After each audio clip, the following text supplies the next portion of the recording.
হয়ে যাবে ইনশাআল্লাহ। জায়গা সংকুলন হচ্ছে না, খুব শর্ট জায়গা, আমরা কথা না বলি, খুব বেশি লম্বা সময় তো বলার সুযোগও নেই। অনেকে অনেক তাড়াতাড়ি চলে আসছেন, আজান দিয়েছে হয়তো 12:15টায়, অনেকে তারা আধা ঘন্টা 1 ঘন্টা আগে মসজিদে হাজির হয়েছে। সম্মানিত দিনী ভাইরা, এই পৃথিবীতে আমরা যত পরিচয় শুনি, সেই পরিচয় একদিন হেরে যায়। যেমন অগাস্ট মাসের এই 5 তারিখের পর আগের যত পরিচয় ছিল এখন কি আছে? হেরে যায়, থাকে না। ফেরাউনের কত দাপট ছিল, সেই ফেরাউনের ইতিহাস পরিচয় হেরে গেছে। কিন্তু পৃথিবীবাসী ফেরাউনকে চেনে, কেন চেনে? কোরআন থেকে চেনায় গেছে। সুনামে না কুনামে? কোরআন কারীমের ভিতরে নাম থাকলেই যে আপনি বড় ভাগ্যবান, তা কিন্তু না। অনেক নবীর নামও কিন্তু বাদ পড়ছে, অনেক নবীর নাম কোরআনে নাই। ফেরাউন কি বাদ পড়ছে? না, ফেরাউনের নামটা কিন্তু আছে। তার মন্ত্রী পরিষদের একজন অন্যতম সদস্য হামানের নামটাও আছে। এরকম করে যুগে যুগে বহু দাপুটে মানুষ এই পৃথিবীতে যারা অহংকার করেছে, আজকে তারা পরিচয়হীন। মোগল আমলে মোগল সম্রাটদের কি দাপট ছিল, শত শত বছর সেই কাবুল থেকে এসে গোটা সাবকন্টিনেন্ট তারা শাসন করেছে। মোগল সম্রাটদের ইতিহাস আমাদের কম বেশি জানা আছে, কিন্তু তাদের খবরের পাশে কি কেউ যায়? যায়। তো পরিচয় একদিন হেরে যায়, পরিচয় থাকে না, পরিচয়হীন হয়ে যায়। কিন্তু যিনি কখনো পরিচয়হীন হবেন না, যিনি কখনো হারাবেন না, ফুরাবেন না, যিনি ছিলেন, আছেন, থাকবেন, তিনি কে? আল্লাহ। অতএব তার সঙ্গে আমরা থাকবো, যিনি কখনো হারাবেন না, যিনি কখনো হারিয়ে যাবেন না, আমাকে ফেলে যাবেন না। নেতারা তো পালায়, ঠিক নেতা পালায় না, পালায়, চলে গেছে। নিকটবর্তী ইতিহাসে এমন নাই, এই বাংলাদেশের ইতিহাসে এমন আমরা পাইনি যে শেষ পর্যন্ত পালিয়েছে। রাষ্ট্রপ্রধানের এমন কোন রেকর্ড আমরা পাইনি। সম্মানিত ভাইরা, কিন্তু যিনি কখনো আমাকে ফেলে যাবেন না, আমাকে কখনো অবহেলা করবেন না, যিনি আমাকে মাফ করার জন্য অস্থির হয়ে থাকেন, তিনি আমার কে? আল্লাহ।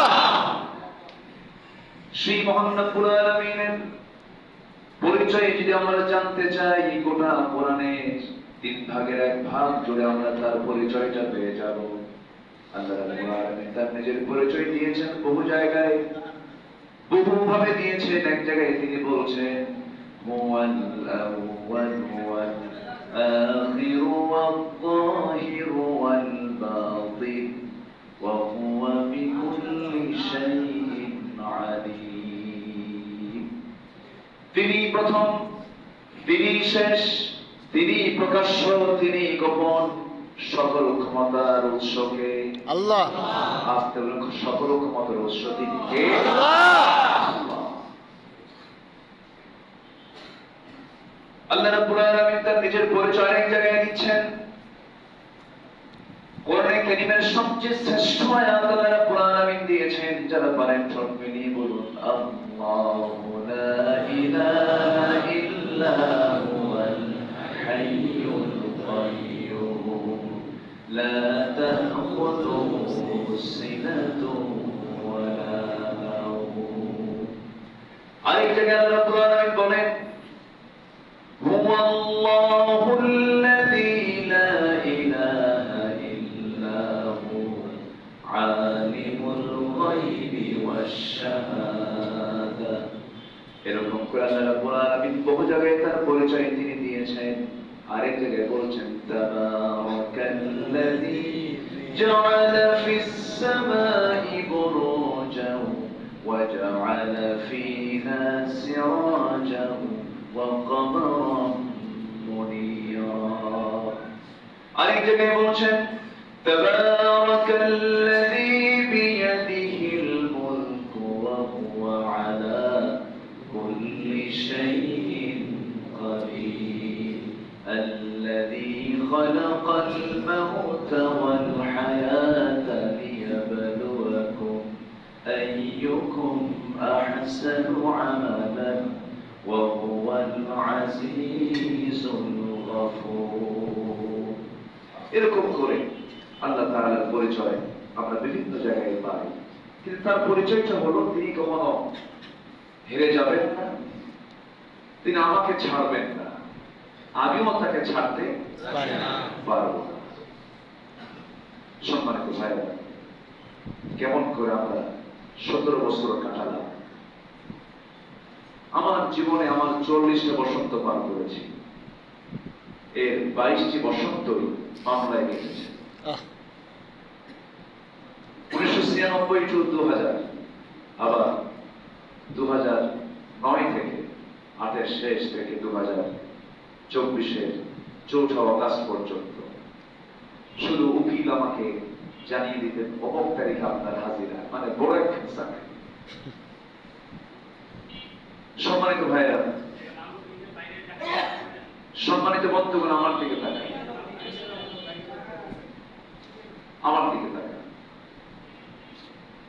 সাইয়েদনা ওমর ফারুক রাদিয়াল্লাহু তাআলা আনহু প্রথম খলিফা সাইয়েদনা আবু বকর সিদ্দিক রাদিয়াল্লাহু তাআলা আনহুর শাসনামলে 2 বছর তিনি মদিনার গভর্নরের দায়িত্ব পালন করলেন হাকিমের দায়িত্ব বিচারকের দায়িত্ব পালন করলেন এই 2 বছর তিনি বিচারালয়ে গেলেন আসলেন 2 বছর পার করার পর তিনি আফসোস করে বলছেন 2টা বছর আমি বিচারপতির ভূমিকা বিচারপতির দায়িত্ব পালন করলাম কিন্তু একটা আসামির বিচার করতে পারলাম না কারণ আসামি নাই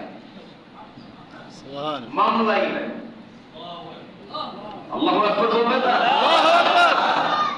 বিগত 17 বছর তো মামলা ছিল না যদি বলি গোটা দেশ ছিল একটা কারাগার ঠিক ভুল হবে না আর সেই কারাগারের কয়েদি ছিল 18 কোটি এই দেশের জনগণ সম্মানিত ভাইরা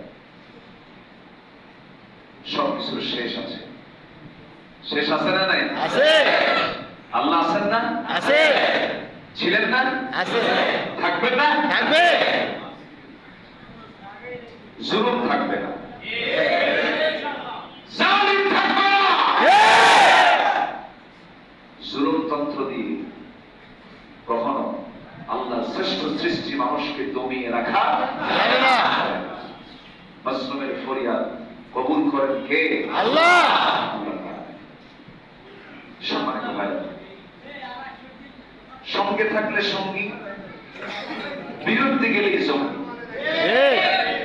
আমরা তো এটাই পেয়েছি তাই না সঙ্গে থাকলে সঙ্গী বিরুদ্ধে গেলে জঙ্গি চাইলে অধিকার বানিয়ে দেয় রাজাকার আর এই কাজ খেলা শেষ সংখ্যালঘু কার্ড খেলা শেষ বহু কিছুই তারা খেলেছে আর হচ্ছে না ফেরাউন চেয়েছিল তার ক্ষমতাকে পাকাপোক্ত করার জন্য অনেক কিছু আসমানি কিতাবে আদম ধরিয়েছিল মুসা আলাইহিস সালামকে সাগরে চুবিয়ে মারতে চেয়েছিল অনেক চেষ্টা ফেরাউন করেছিল শেষ পর্যন্ত বিজয় হয়েছে ফেরাউনের না মুসা বিজয় হয়েছে জালিমের না মাসলুমের মাসলুমের পক্ষে কে আছে আল্লাহ এই পৃথিবীর সেরা মাসলুম ছিলেন জনাবে মুহাম্মদুর রাসূলুল্লাহ সাল্লাল্লাহু আলাইহি ওয়াসাল্লাম তার চেয়ে বড় মাসলুম মানুষ পৃথিবীতে আসবে না কত বড় তিনি মাসলুম ছিলেন এবং আল্লাহ তাআলা তাকে অসহায়ত্ব নিয়ে দুনিয়াতে পাঠিয়ে দিয়েছেন। জন্মের আগেই বাবা নেই, জন্মের পর পর আবার মাটাও নেই। আবার সেই মহামানবকে আল্লাহ তাআলা পৃথিবীর সেরা লিডার বানিয়েছেন। সুবহানাল্লাহ। জন্মের আগে কে নেই? বাপ নাই, বাবা নাই। জন্মের পর পর মা নাই। আর দাদা একজন ছিল 7 বছরের যাবত, ডাবল ইতিম। কি ইতিম বলেন? ডাবল ইতিম। প্রকৃত ইতিম হলো যারা বাবাকে হারায় নাবালক বয়সে, এবং কন্ডিশন থাকবে যা, ওটাকে ইতিম বলে। আমার দেশে আবার বুড়া মানুষের ইতিম হয়, আছে না? আছে। মাইক নিয়ে বলে, ভাই আমি তো ইতিম, বয়স 70 বছর। ইতিম ওকে বলে না, ইতিম বলে হচ্ছে যার বয়স নবজাতক থেকে 14 থেকে 15 বছর পর্যন্ত, ওই সময় দেশে তার বাবা হারা থাকে, ওই শিশুটাকে বলা হয় কি? ইতিম। মা মারা গেলে ইতিম হয় না। কে মারা গেলে ইতিম হয়? বাবা। ইতিমের সম্পর্ক কার সাথে? বাবার সাথে। বাবার মৃত্যুর সাথে। এটা আমরা অনেকে জানি না, এই জন্য কথাটা একটু বলে ফেললাম। আবার স্বজন হারানোর বেদনা শোনেন না? হ্যাঁ এই বছর 17 বছর শুনছি। হ্যাঁ। বেদনা তো আমাদের সবারই আছে। বিশেষ করে হসপিটালে গেলে এই চিত্রগুলো আমরা এখন দেখতে পাচ্ছি। চোখ নাই, হাত নাই, পা নাই, অঙ্গহানি হয়ে কাতরাচ্ছে হসপিটালের বেডগুলো। মানবতার জীবন যাপন করছে, কি কষ্ট তাদের, চরম কষ্ট। এই কষ্টগুলো দিল কারা? জালিমের জুলুমকে প্রশ্রয় দেওয়ার কোনো সুযোগ দেওয়া যাবে না। জালিমকে সাহায্য করতে হবে। বলেছেন মুহাম্মদ সাল্লাল্লাহু আলাইহি ওয়াসাল্লাম, কেমন করে সাহায্য করবেন সে যেন জুলুম না করতে পারে। আমরা খেয়াল করবো, জোরে বলি ইনশাআল্লাহ। তাহলে এই পৃথিবীর সেরা মাজলুম ছিলেন 1 নম্বরে, টপ 1, তিনি কে? মুহাম্মদুর রাসূলুল্লাহ সাল্লাল্লাহু আলাইহি ওয়াসাল্লাম। তো তার জীবন থেকে আমরা কিছু কথা শুনবো। কেন জানেন? আমার দেশে ঠিক এই মুহূর্তে আমরা একটা অভাবে আছি, সেটা হলো সব নেতৃত্বের অভাব। ঠিক কিনা? এটা দ্বিধাদ্বন্দ্বের মধ্যে আছি আমরা, কোন আদর্শের দিকে যাব। কেউ তো জাতীয়তাবাদ নিয়ে আছে, কেউ সেকুলার নিয়ে আছে, কেউ বাবারটা নিয়ে আছে, কেউ স্বামীরটা নিয়ে আছে, বিভিন্ন চেতনা নিয়ে ঘুরঘুর করছে। কিন্তু আমি মুসলিম, আমার ধর্ম ইসলাম, আমার আদর্শ কি হবে, আমার চেতনা কি হবে, আমি কোন পথে চলবো, আমার মূল নেতৃত্ব আমি কোন জায়গা থেকে গ্রহণ করব, এই সমস্ত বিষয় আমাদের এই প্রেজেন্ট টাইমে আমাদের একটু জানার দরকার আছে না নাই? এখন তো প্রযুক্তির যুগ, মিডিয়ার যুগ, কথাগুলো খুব দ্রুত ছড়িয়ে পড়ে গোটা পৃথিবীময়। সম্মানিত ভাই, আল্লাহ তাআলা এটা সিলেকশন করেছেন, বলে দিয়েছেন তোমাদের জন্য আদর্শের বাস্তব নমুনা দুজন হবে না, তোমাদের জন্য আদর্শের বাস্তব নমুনা হবে একজন। সেই মহান ব্যক্তিকে মুহাম্মদুর রাসূলুল্লাহ সাল্লাল্লাহু আলাইহি ওয়াসাল্লাম।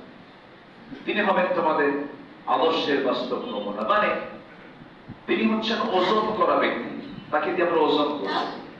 ওনার সঙ্গে মিলে কারে, আমার নবীর সাথে কাকে মিলানো যায়, আমার নবীর সাথে কোন ব্যক্তিটার সিরাত মিল আছে, চারিত্রিক মিল আছে, আমার নবীর দলটা কে করে, আমার নবীর সুন্নতকে কে মানে, কোন নেতা আমার নবীর আদর্শকে সমাজে বাস্তবায়ন করার জন্য চেষ্টা চালায়, এবং চিন্তা চেতনা কারা লালন করে, আমরা তাদেরই কি মানতে চাই? আসতে বলবেন না? আমরা তাদেরই কি মানবো যাকে নিয়ে আমরা হাসরে উঠবো? কিনা আমরা তাকে মানবো যাকে নিয়ে আমরা, সেই নেতাকে নিয়ে আমরা আল্লাহর সামনে দাঁড়িয়ে যাব। ইয়াওমা নাদউ কুল্লা উনাসিন বিইমামিহিম, হাসরের ময়দানে সেদিন প্রত্যেক নেতা তার কর্মী সহ উপস্থিত হবে কার সামনে? আল্লাহর সামনে। আল্লাহর সামনে। তাহলে সে নেতা যদি বিড়ি খায় মানা যাবে? না গাঁজা খায়? না ইয়াবার সাপ্লায়ার হয়? না ও যে বদি মিয়া, বদি আছে না বদি, ইয়াবার সম্রাট, খুব লাফালাফি করছে। আরেকজন তো খেলা হবে সারা জীবন বলবে, উনি এখন কই আল্লাহ জানে। কিছু কথা আমাদের কানে আসলে একটু হাসি পেত, এই কথাগুলো শোনা থেকে জাতি এখন বঞ্চিত। সে থাকলে মাঝে মাঝে একটু পাগলের প্রলাপ কিছু কথা হতো না, শুনতে পেতাম মাঝে মাঝে। এই কথাগুলো আর শুনতে পাচ্ছে না তারা।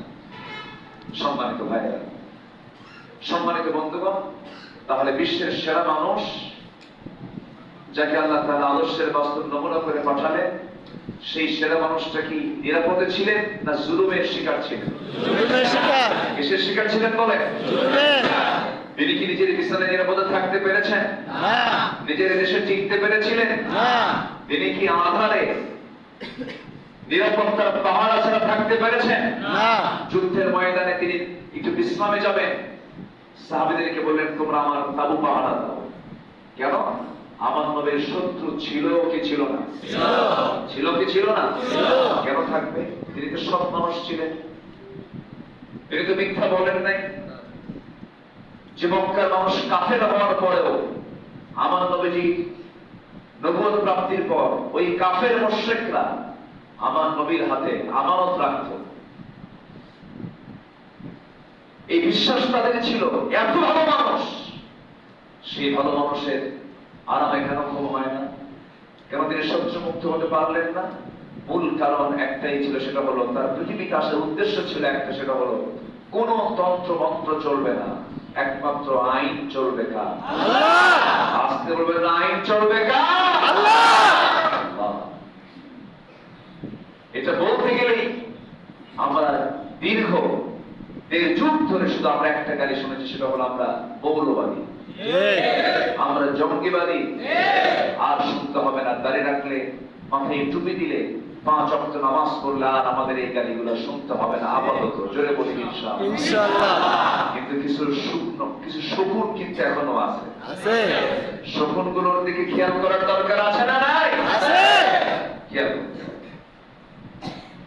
আমার বন্ধুগণ, আল্লাহ রাব্বুল আলামিন আমার নবীর সামনে বলে দিয়েছেন, লাকাদ কানা লাকুম ফি রাসূলিল্লাহি উসওয়াতুন হাসানাহ লিমান কানা ইয়ারজুল্লাহা ওয়াল ইয়াওমাল আখির ওয়া যাকারাল্লাহা কাসীরা। তোমাদের জন্য আদর্শের উত্তম বাস্তব নমুনা অন্য কেউ নন, মাত্র একজনকে আমি সিলেকশন দিয়েছি। তিনি অন্য কেউ নন, যার সম্মান মর্যাদা আল্লাহর পরে, যার সম্মান মর্যাদা, যার নেতৃত্ব সূর্য যতদিন উদয় হবে অস্ত যাবে, তার নেতৃত্ব ততদিন এই দুনিয়ায় বহাল থেকে যাবে। তিনি অন্য কেউ নন, যার চারিত্রিক সনদ কোন সুইডিশ একাডেমি দেয় নাই, যিনি পৃথিবীর কোন একাডেমি থেকে পুরস্কৃত হন নাই, তার পুরস্কার এসেছে আসমান থেকে। আসমানের মালিক নিজে পুরস্কৃত করে তার সার্টিফিকেট দিয়ে বলছেন, নুন ওয়াল কলমি ওয়া মা ইয়াসতুরুন মা আনতা বিনি'মাতি রাব্বিকা বিমাজনুন ওয়া ইন্না লাকা লাআজরান গায়রা মামনুন ওয়া ইন্নাকা লা'আলা খুলুকিন আযীম। জোরে বলুন আল্লাহু আকবার। তোমাদের নবী মুহাম্মদ সাল্লাল্লাহু আলাইহি ওয়াসাল্লাম, তিনি হচ্ছেন সীমাহীন চরিত্রের, তিনি আধার। এমন চারিত্রিক সনদ আল্লাহ রাব্বুল আলামিন তাকে দিলেন। কোন সময় দিলেন? যে সময় মক্কার মানুষ রাসূলকে গালি দিয়ে দিয়ে রাসূলকে তার মনকে ভাঙার জন্য বারবার চেষ্টা করছিল। সন্তান ছেড়ে মেয়ে, সন্তান ছেড়ে হওয়া, মেয়ে হওয়া না হওয়া, এটার ফয়সালা সম্পূর্ণ কার হাতে? আল্লাহ। আসতে বলবেন না, কার হাতে? আল্লাহ তাআলা রাসূলকে চারটা মেয়ে দিয়েছিলেন, কিন্তু প্রাপ্তবয়স্ক ছেলে সন্তানের জন্য তিনি ছিলেন না।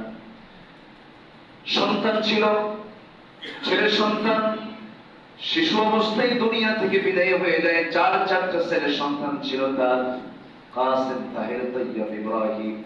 তারা কেউ সন্তান পৃথিবীতে আসার সঙ্গে সঙ্গে দুনিয়া থেকে বিদায় হয়ে যায়। কাসেম রাদিয়াল্লাহু তাআলা আনহু তিনি 7 বছর বয়সে দুনিয়া থেকে বিদায় হয়ে যান। নবীর পুত্র তিনি ছিলেন। এই সন্তানগুলো যখন মারা গেল, নবীজি তবু গালি থেকে মুক্ত হলেন না। সেই সময় বলে ফেলল, আরবের সেই কুরাইশরা বলে ফেলল, মুহাম্মাদের রব মুহাম্মদকে বাদ দিয়ে দিস। আলহামদুলিল্লাহ। কেমন করে বলে ফেলল?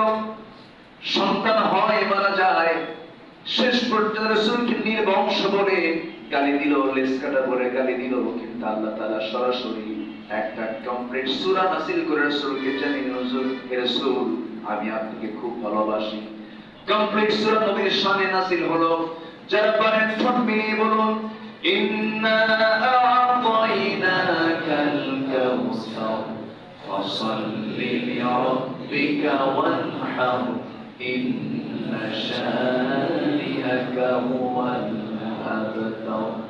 আমি আপনাকে হাউজে কাউসার দান করেছি, অতএব আপনি নামাজ পড়ুন, আপনি কোরবানি করুন। যারা আপনাকে বলে লেজ কাটা নির্বংশ, তারাই হলো প্রকৃত নির্বংশ। নবীর পক্ষে কে? আল্লাহ। আবু লাহাব বলে, মুহাম্মদ তোরা ধ্বংস হয়ে যাক। আমার নবীজি আবু লাহাবের 2 সন্তানের সাথে নিজের কন্যা 2টাকে বিয়ে দিয়েছিলেন জাহেলি যুগে। নিজের কন্যা সন্তানকে যখন বিয়ে দিয়ে দিলেন, কি গভীর সম্পর্ক, আত্মীয়তার সম্পর্ক। নিজের কন্যা 2টাকে তার 2টা ছেলের সঙ্গে বিয়ে দিয়েছেন। নবুয়ত পেলেন, ইসলাম যখন তিনি পেলেন, দিন যখন পেলেন, মেয়ে 2টাকে তালাক দিয়ে তার মেয়ে 2টাকে বাড়িতে বসায় দিল, পাঠায় দিল।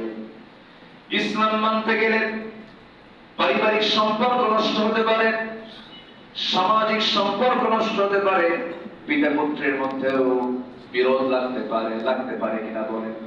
লাগতে পারে। এই জন্য ইসলাম মানতে গেলে মাথায় রাখতে হবে, পারিবারিক বাধা আসবে, সামাজিক বাধা আসবে, ধর্ম প্রচারের বাধা আসবে, রাষ্ট্রীয় বাধা আসবে। সকল বাধা ডিঙিয়ে আমার আল্লাহর সঙ্গে ইসলাম নিয়ে টিকে থাকতে হবে।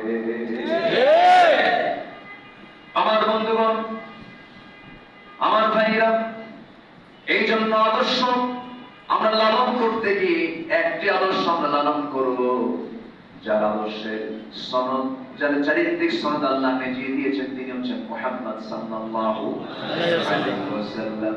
সূরা কালাম থেকে আমি আজকে একটু কথা বলার চিন্তা করছিলাম, রাস্তায় যে সময় চলে গেল, একটু পয়েন্ট আকারে একটু বলার চেষ্টা করছি, একটু মনোযোগ দিয়ে কথাগুলো শুনবেন।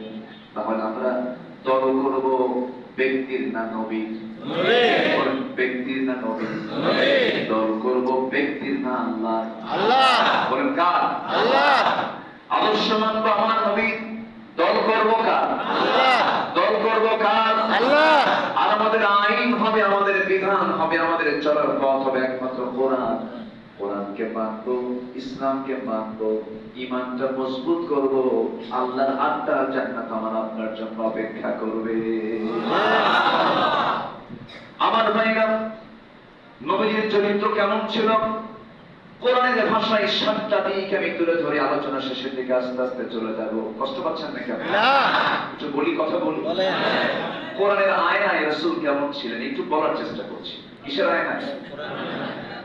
কোরআনের আয়নায় রাসূল আমার কেমন একটু বলি, আমি শেষের দিকে আস্তে আস্তে চলে যাব। সম্মানিত ভাইরা, আমার নবীজির চারিত্রিক সনদটা কে দিলেন? আমার নবীর চরিত্র ছিল শুধু উন্নত না মহাউন্নত। তিনি ভিতরেও যেমন বাইরেও যেমন, ব্যক্তিগত জীবনও যেমন, পারিবারিক জীবনও কি বলে, বাহিরের জীবনও সব জায়গায় তিনি ওপেন ছিলেন। স্ত্রীদেরকে ডাক দিয়ে বলতেন, স্ত্রীরা রাতের আধারে যা করি সব বলে দাও। সাহাবীদেরকে ডাক দিয়ে দিনের আলোতে তোমাদের সঙ্গে আমি যা করি তা বলে দাও। বলেন তো, এই চরিত্র কি আজকে নেতাদের মধ্যে পাওয়া যাবে? না। পাওয়া যাবে? ভোট ক্লাব, জানেন না? ভোট ক্লাবের দিকে যান, নাইট ক্লাবের দিকে যান, বারের দিকে যান। এই বার, নাইট ক্লাব, ভোট ক্লাব এগুলোর সাথে নবীর অনুসারী যারা নবীর আদর্শ ধারণ করেছেন তাদের বিন্দু পরিমাণ কোন সম্পর্ক নয়। মদ নারী নিয়ে যারা পড়ে থাকে এমন নেতৃত্বের মুখে এখন চুটা মারার সময় এসেছে, ওগুলোকে মানবো না আমরা। বহু ধোকা খেয়েছি, আর ধোকা খেতে চাই না। এ জাতি ইসলাম চায়, এ জাতি ইসলাম চায় না। চায়। প্রশাসন ছাড়া যদি 10 দিনে দেশ চলতে পারে, প্রশাসন ছিল না তো? হ্যাঁ। ছিল না। ছিল না। তাহলে প্রশাসন ছিল না, তাহলে পাহারা দিল কারা? দেশের জনগণ। জনগণ। আমার কলেজের টুকরা সন্তানরা, ছাত্ররা, জি ঠিক। আলহামদুলিল্লাহ বলেন। আলহামদুলিল্লাহ। 18 কোটি এই বিশাল জনগোষ্ঠীর প্রশাসন 10 দিন নাই, তারা পলাতক। সেই জাতিকে 10 দিন প্রশাসন ছাড়া পাহারা দিয়েছে দেশের জনগণ, ছাত্ররা। এটা আশার দিক, এটা আশার দিক না? এটা আশার দিক। অবশ্যই হবে, এদেশে পরিবর্তন আসবে। জোরে বলি ইনশাআল্লাহ। ইনশাআল্লাহ। আর জোরে বলি ইনশাআল্লাহ। ইনশাআল্লাহ। নারে তাকবীর। আল কোরআনের আলো, আল হাদিসের আলো। সম্মানিত ভাইরা, মাহফিলে কথা বলতে দেয়নি দীর্ঘ 16 বছর। মসজিদের খতিবকে খুতবা দিতে দেয় নাই। আল্লামা সাইদের নামে দোয়া করা হয়েছে, কেন চাকরিচ্যুত করা হয়েছে। বহু জুলুম করেছ। আল্লাহ ওই একটা যদি না থাকতো, একটা তো ছাড় দিতাম না। ওয়াল কাযিমিন আল গায়জ ওয়াল আফিনা আনিন নাস আল্লাহু ইউহিব্বুল মুহসিনিন। যারা ক্রোধকে সংবরণ করে, মানুষকে যারা মাফ করে দেয়, আল্লাহ তাদেরকে মাফ করে দেয়। আমরা ক্ষমা করতে জানি, রাসূল ক্ষমা শিখিয়েছেন, আল্লাহ ক্ষমা শিখিয়েছেন। তোদের কাছ থেকে আমরা এমন চরিত্র পাইনি 17 বছর। সম্মানিত ভাইরা, আমাকে মঞ্চে কোরআনের আলোচনা চলাকালীন অবস্থা আমাকে লক্ষ্য করে গুলি করা হয়েছে। 2014 সাল পাবনা দই বাজারে আমাকে লক্ষ্য করে গুলি করা হয়েছে। গুলি করা হলো আমাকে। 10 থেকে 15,000 সামনের শ্রোতা, কোরআনের দর্শক, তাদেরকেও গুলি করা হয়েছে। ফাঁকা গুলি করে ছত্রভঙ্গ করে দেওয়া হয়েছে। ওরা ছত্রভঙ্গ করলো, ওরা ফিতনা সৃষ্টি করে, ওরাই দিল মামলা। সেই মামলার হলাম আমি 1 নাম্বার আসামি। সম্মানিত ভাই, এই জুলুম, নির্যাতন, নিপীড়ন যারাই করবে, পৃথিবীতে তাদের নাম থাকবে না, তাদের নিশানা থাকবে না। কুফর দিয়ে শাসন চলতে পারে যদি জুলুম না থাকে। জুলুম দিয়ে শাসন চালালে মুসলিম হলেও নাম হবে না। জুলুমকে আল্লাহ তাআলা বরদাস্ত করেন না। সম্মানিত ভাইরা, তাহলে আমাদের উন্নত চরিত্রের দিকে যেতে হবে। তিনি হচ্ছেন মুহাম্মদুর রাসূলুল্লাহ সাল্লাল্লাহু আলাইহি ওয়াসাল্লাম। চালাবো এরা কিন্তু খাওয়া দাওয়া করে না, আপত্তি নাই তো? দেখা যাবে। জোরে বলি ইনশাআল্লাহ। ইনশাআল্লাহ। আমার নবী কেমন ছিলেন আমরা এটা সবচেয়ে বেশি ভালো প্রমাণ পাবো হলো কিসের আয়নায় বলেন তো? কোরআনের আয়নায়। কিসের আয়নায়? কোরআনের আয়নায়। 7টা দিক শুরু করবো। 1 নম্বর হচ্ছে উন্নত চরিত্র। কি উপহার দিয়েছেন? কে? আল্লাহ। রাসূলকে দিয়েছেন, এবং সার্টিফিকেট দিয়েছেন কে? আল্লাহ। নাম্বার 2, তিনি ছিলেন অত্যন্ত নির্ভীক, কাউকে ভয় পেতেন না। আল্লাহকে ছাড়া কাউকে ভয় করা জায়েজ না। বলেন, ভয় করা জায়েজ না। ইমানদারের ভয় শুধু এক জায়গায় থাকবে, কার ভয়? আল্লাহ। আল্লাহর ভয়, এছাড়া কাউকে ভয় করা জায়েজ না। আল্লাহ রাব্বুল আলামিন এই ব্যাপারে বলছেন ইল্লা তানসুরুহু ফাকাদ নাসারাহুল্লাহু ইয আখরাজাহুল্লাযীনা কাফারু ثاني اثنين إذ هما في الغار إذ يقول لصاحبه لا تحزن إن الله معنا সূরা আত-তাওবা আল্লাহ রাব্বুল আলামিন সেই রাতের কথা বলে দিয়েছেন। সবার ইতিহাসগুলো জানা আছে, একটু মনে করে দেওয়ার জন্য বললাম।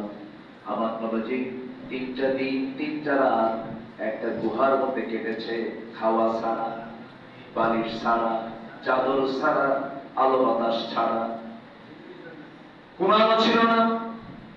সংকীর্ণ একটা জায়গার মধ্যে তিনি 3টা দিন 3টা রাত পার করলেন। সেই জাবেলের সুর এখনো দুর্গম, সেই পাহাড়ি জনপদ, সেই পাহাড়ি অঞ্চল যারা হজে যান তারা কম বেশি দেখতে পেয়েছেন। নিচ থেকে সেই পাহাড়ের গুহাটার মুখে যে মানুষগুলো দেখা যায়, পিঁপড়ার মতো দেখা যায়, ছোট্ট ছোট্ট পিঁপড়ার মতো মানুষগুলোকে দেখা যায়। সেই দুর্গম পাহাড়ি গুহার মধ্যে রাসূল বেড়াতে গেছেন নাকি? না, খেলতে গেছেন নাকি? না। সেই দুর্গম, সেই কঠিন কষ্টকীর্ণ জায়গার মধ্যে 3টা দিন 3টা রাত থেকেছে। সফর সঙ্গে ছিলেন আমার নবীর বাল্য জীবনের বন্ধু, 3 বছরের ছোট বড় নবীজির শ্বশুর হন। সেই লোকটার নাম কি বলেন? আবু বকর সিদ্দিক। আবু বকর সিদ্দিক রাদিয়াল্লাহু তাআলা আনহু। সঙ্গে ছিলেন নবীজি আরাম ফরমাচ্ছেন, বালিশ নাই। সাইয়েদনা আবু বকর তার উরুটা বিছায়া দিলেন। উরুর উপর রাসূল মাথা রেখে বলছেন, আবু বকর ঘুম তো আমার নাই, একটু ঘুমাবো। শুয়ে পড়লেন। ঘুমন্ত অবস্থায় হঠাৎ করে আমার নবীজি দেখতে পেলেন সাইয়েদনা আবু বকরের চোখের কোনা বেয়ে টপ টপ করে পানি পড়ছে। ঘুম থেকে জাগা পেয়ে বলছেন, আবু বকর তোমার চোখে পানি কেন, কি হয়েছে? বইয়ের কথা মনে হয়েছে মনে হয়, পরিবারের কথা মনে হয়েছে মনে হয়। সাইয়েদনা আবু বকর বলছেন, আল্লাহর কসম করে বলি, এই দুনিয়াতে সবচেয়ে বেশি প্রিয় যার মনে হয় আমার কাছে, যে লোকটাকে সবচেয়ে বেশি প্রিয় মনে করি, আমার জীবনের চাইতে বেশি ভালোবাসি, সেই লোকটাই হচ্ছেন আপনি। আপনি আমার সাথে আছেন, আমি আপনার সাথে আছি, এই দিক থেকে আমার কোনো টেনশন নাই। চোখে পানি কেন, কি হয়েছে আবু বকর? তিনি বলছেন, ইয়া রাসূলুল্লাহ আমি দেখতে পাচ্ছি ওই গুহার সামনে কাফেররা অস্ত্র হাতে নিয়ে দাঁড়ায় আছে। অস্ত্র হাতে নিয়ে দাঁড়ায় আছে, ধারালো অস্ত্র পাইলে আপনাকে শেষ করে ফেলবে। এই চিন্তায় পেরেশানিতে আমার চোখে পানি চলে আসছে ভয়ে।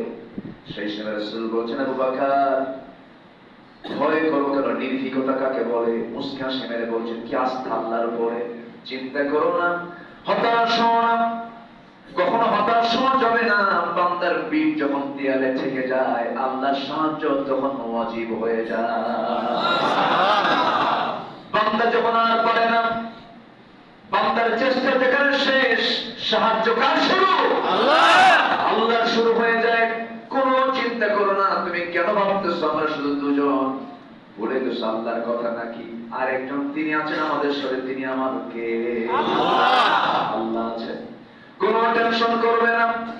আল্লাহ সাহায্য করেছেন বলেই আল্লাহ তাআলা তাকে সেখানে রেহাই দিয়েছেন, নাজাত দিয়েছেন।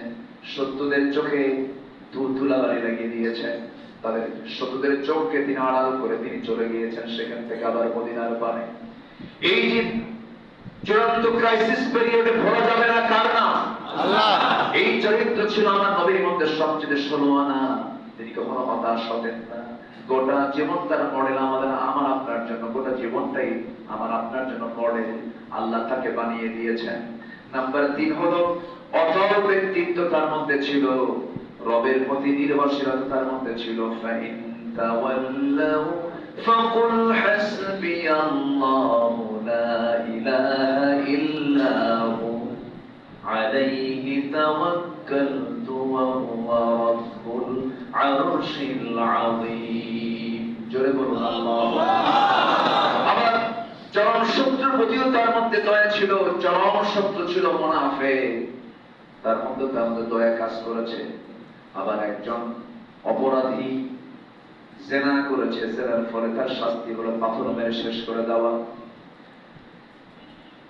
ওই মহিলাকে নিয়ে বুক পর্যন্ত পুঁতে রেখে যখন পাথর মারতেছিল, পাথরের আঘাত সহ্য করতে না পেরে সেখান থেকে উঠে দৌড় মারতেছিল।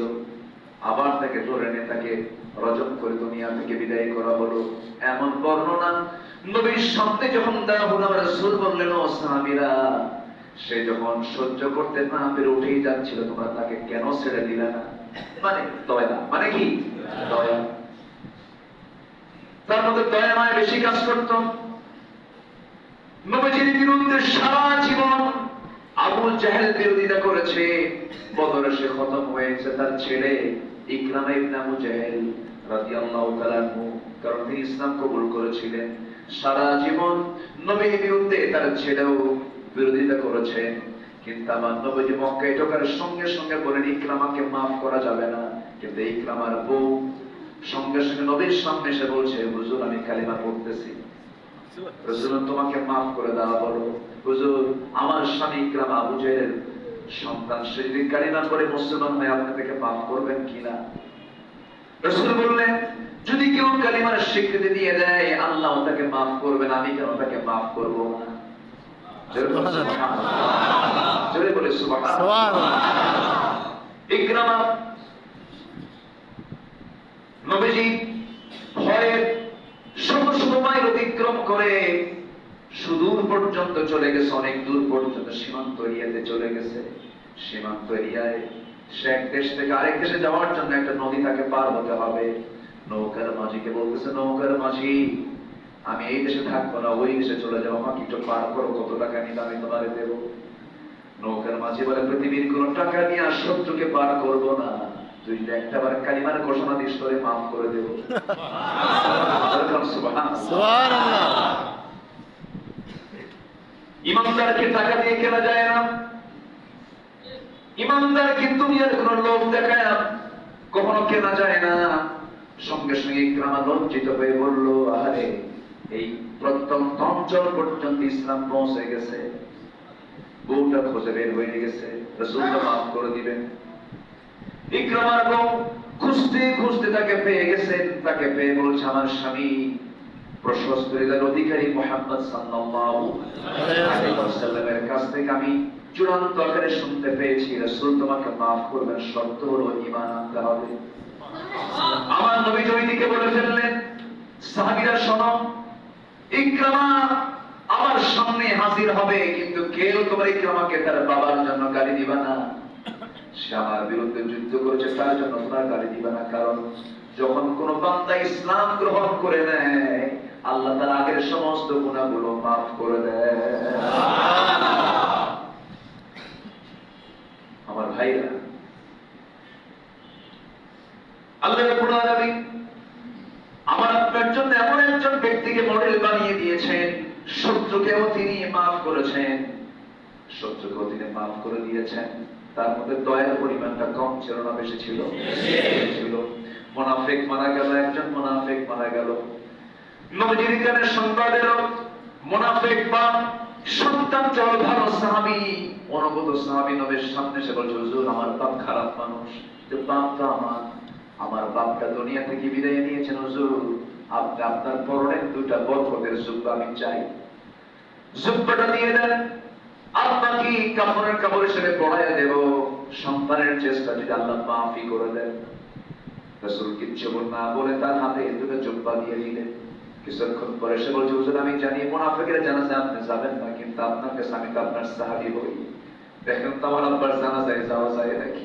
কি যাও, আমি তোমার আব্বার জানাজায় যাব। মুনাফিক কিন্তু নবীজির ভিতরে দরদ ছিল, তার চোখে পানি ছিল, দয়াদ্র হৃদয় তার মধ্যে, দয়াদ্রতার মধ্যে সর্বক্ষণ কাজ করত।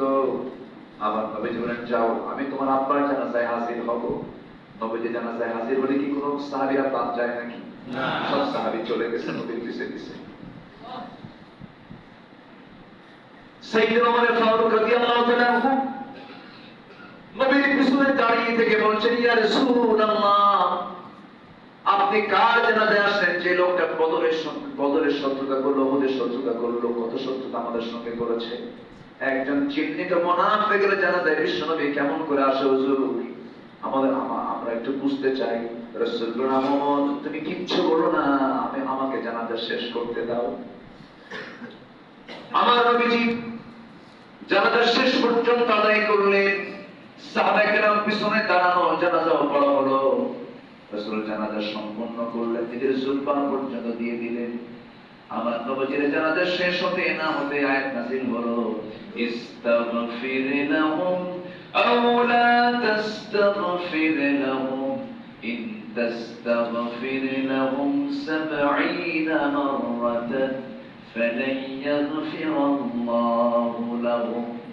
আপনি তার জন্য ক্ষমা চান বা না চান, ৭০ বার যদি আপনি তার জন্য ক্ষমা চান, আমার আদালত তাকে ক্ষমা করবে না, কারণ মুনাফিকের জন্য কোনো ক্ষমা নাই। নবীর দোয়া কবুল হয় না। কাদের জন্য দোয়া করলে? মুনাফিক মুনাফিক আমার দেশে নাই। আছে, আসতে বলবেন না, আছে না নাই? আছে। মুনাফিক খুঁজতে গেলে তো ইমানদার খুঁজি পাওয়া যায়। যার ফজর নামাজ জামাতে হয় না, এটা মুনাফিকের লক্ষণ। কি কথা কি বোঝা যায়?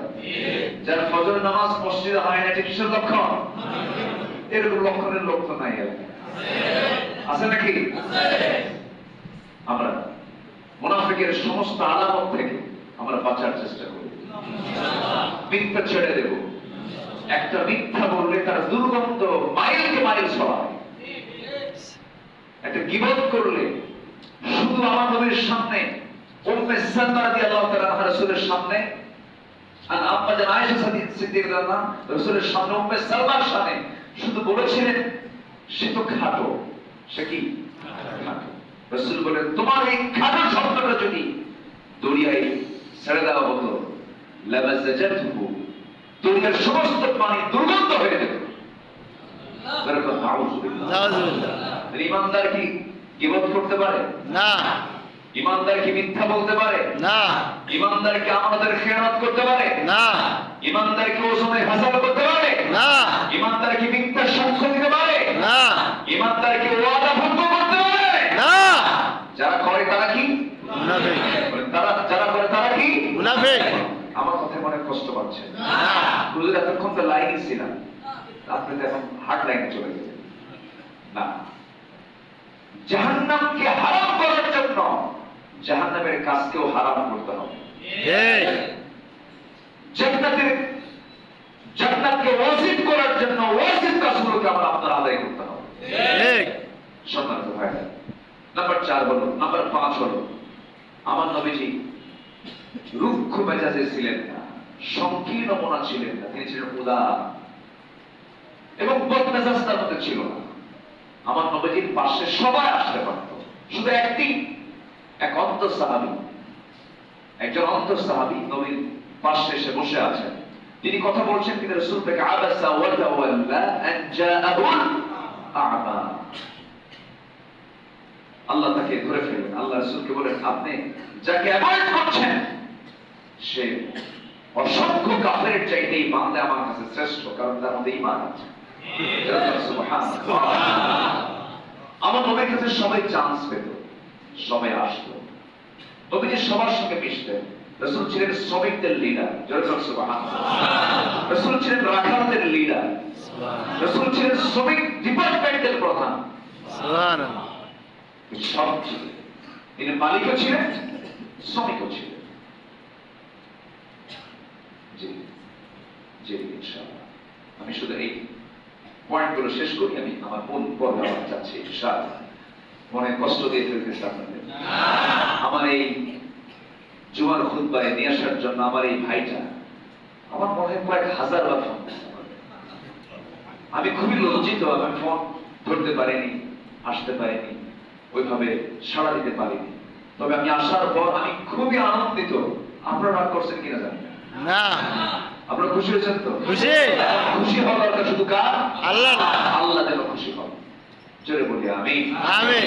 রাসূল ছিলেন সংকীর্ণ হৃদয় না উদার হৃদয়? উদার। রাসূল ছিলেন মেজাজি না নম্র? নম্র। কিছু কিছু ইমানদার নামাজি আছে, ওই খুব খারাপ আচরণ করে, আছে কি কোনো এই এলাকায় নাই আছে কি না মাথায় টুপি আছে মুখে দাড়িও আছে কিন্তু দৌড়ে পিটায় আমাদের কাছে বহু রিপোর্ট আসে পিটায় রুক্ষ ব্যবহার সন্তানদের সঙ্গে কর্কশ ব্যবহার মুরব্বীদের সম্মান বোঝে না মানে এরকম এরকম এরকম কিসিমের কিছু লোক আছে না নামাজ কালাম ঠিক আছে কিন্তু চরিত্র মানে তার আচরণটা মুআমালাটা খুবই নোংরা না আমার নবীজি কেমন ছিলেন দেখেন আল্লাহ রাব্বুল আলামিন বলেন ফাবিমা রাহমাতিন মিনাল্লাহি লিনতা লাহুম ওয়ালাউ কুনতা ফাদদান গালিযাল কলব লাফাদদু মিন হাওলিকা ফাআফু আনহুম واستغفر لهم وشاورهم في الأمر فإذا عزمت فتوكل على الله إن الله يحب المتوكلين جرب الله أكبر سورة آل عمران আয়াত নাম্বার 159 আল্লাহ রাব্বুল আলামিন রাসূলের ব্যাপারে বলছেন তোমাদের রাসূল সংকীর্ণ হৃদয়ের কোনো মানুষ ছিলেন না আমার নবী এত উদার ছিলেন যদি সংকীর্ণ হৃদয়ের যদি হতেন কেউ তার কাছে আসতে পারতো না অবাল বৃদ্ধ বনিতা সব ধরনের মানুষ আমার নবীর কাছে জায়েজ ছিল আসা সবাইকে তিনি বুকের সঙ্গে জড়িয়ে ধরেছেন যুবককে কাছে টেনেছেন সবাইকে তিনি কাছে টেনেছেন ছোট্ট ছোট্ট বাচ্চারা খেলাধুলা ছেড়ে দিয়ে নবীর সঙ্গে এসে খেলতো বসতো নবী তাদের সঙ্গে ফ্রি হয়ে কথা বলতেন বউদের মাঝে যেতেন আদর্শ স্বামী হয়ে যেতেন শিশুর মাঝে দাঁড়াতেন আদর্শ শিশু প্রিয় হয়ে যেতেন সবার সঙ্গে মিশতেন ইমানদার হবে বিশ্বস্ত মানুষ ইমানদার হবে নম্র মেজাজের মানুষ উদার চিত্তের মানুষ নাম্বার 6 হলো ইবাদতে গভীর মগ্ন থাকা ব্যক্তি ছিলেন আমার রাসূল রাসূল যখন সিজদার মধ্যে চলে যেতেন ঘন্টার পর ঘন্টা চলে যেত নবীজির সিজদা শেষ হতো না নবীজি রুকুতে যেতেন রুকু সহজে শেষ হতো না গোটা রাত চলে গেছে আমার নবীজির মাত্র 2 রাকাত নামাজ শেষ হয়েছে গোটা রাত চলে গেছে আমার নবীজির সিজদা দেখি আমাদের আয়েশা এক রাত্রিতে মনে করলেন রাসূল বুঝি পারে গেছেন নড়াচড়া নাই পিছন থেকে চিমটি কাটলেন রাসূল নড়ে গেলেন রাসূল সালাম শেষ করার পরে বলছেন আয়েশা আমাকে চিমটি দিলেন কেন হুজুর আপনি নড়েন না চড়েন না বুঝি আপনি মারা গেছেন কি না রাসূল বলছেন আয়েশা রে কিয়ামতের দিন আল্লাহ যদি আমাকে বাকরাও করে আমিও নাজাত পাবো না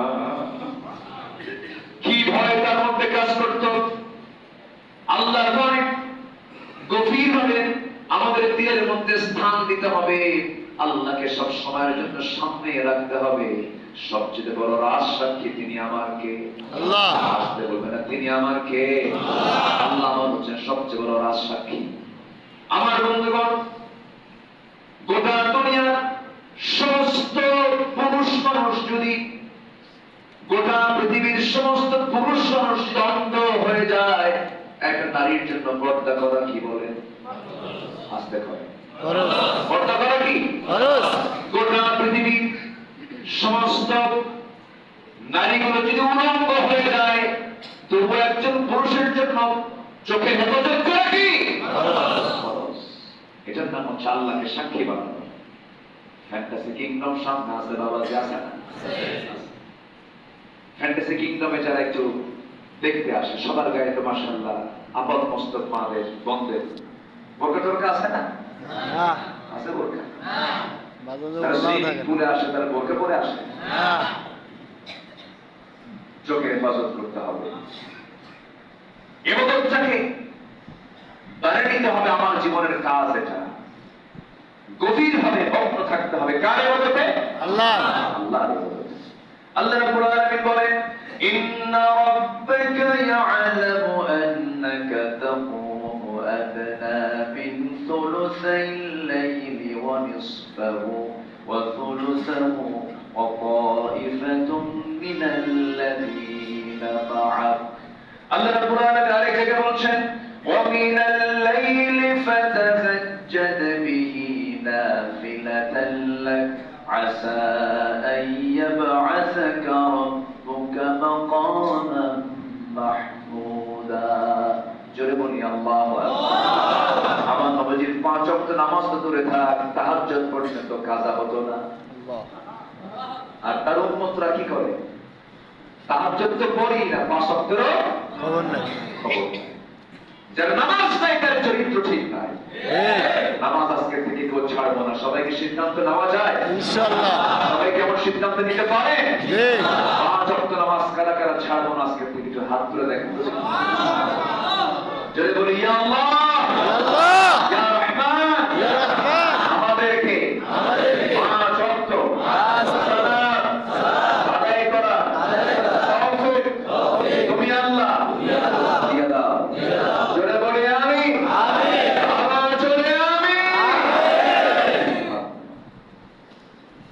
রাগ করলেন বাবা? না।